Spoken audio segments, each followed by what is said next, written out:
नमस्कार। तो कैसे हैं आप सब लोग।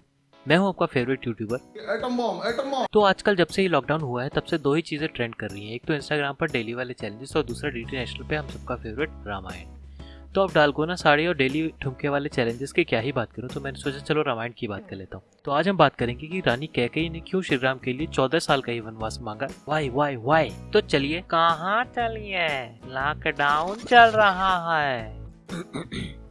तो शुरू करते हैं।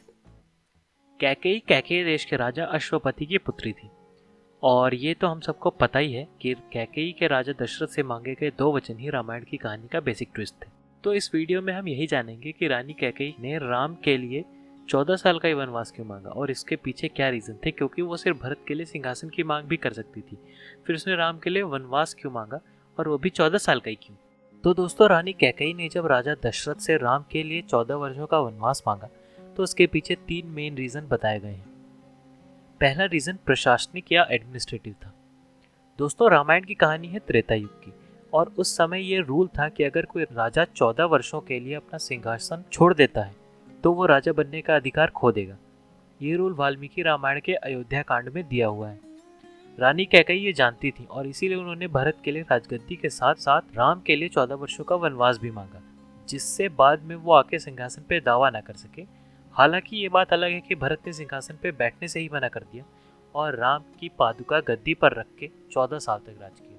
इसी तरह द्वापर युग में ये नियम 13 सालों के लिए था, इसीलिए दुर्योधन ने पांडवों के लिए 12 सालों का वनवास और 1 साल का अज्ञातवास मांगा। तो फ्रेंड्स, ये तो बात हुई द्वापर और त्रेता युग की। अब आते हैं आज के टाइम यानी कि कलयुग पर। आज की डेट में भी ये रूल उतना ही रेलेवेंट है, जिसके अकॉर्डिंग अगर आप किसी प्रॉपर्टी पर कुछ सालों तक कोई क्लेम नहीं करते तो वो प्रॉपर्टी आपके हाथों से चली जाएगी। ये रूल दिया हुआ है लिमिटेशन एक्ट 1963 में। इस एक्ट के अकॉर्डिंग अगर आप अपनी प्राइवेट प्रॉपर्टी पर 12 साल और सरकारी प्रॉपर्टी पर 30 साल तक कोई क्लेम नहीं करते तो फिर वो आपके हाथ से चली जाएगी। दूसरा कारण ये था कि उस समय ऐसा माना जाता था कि कोई भी आदमी अगर 14 साल तक एक ही जैसी लाइफस्टाइल जीता है तो उसके कैरेक्टर और बिहेवियर में भी उसी अकॉर्डिंग चेंज आ जाता है। तो अगर ऐसे में राम जंगल में ऋषि मुनियों के बीच में उनके जैसा रहन सहन करते हुए 14 साल बिताएगा तो उसके मन से भी राजा बनने का ख्याल चला जाएगा। ऐसा ही कुछ सोच के भी रानी कैकेयी ने 14 वर्षों का वनवास मांगा। वाल्मीकि रामायण में एक श्लोक है, नवपंच च वर्षाणि दंडकारण्यमाश्रिता चिराजिन जटाधारी रामो भवतु तापस।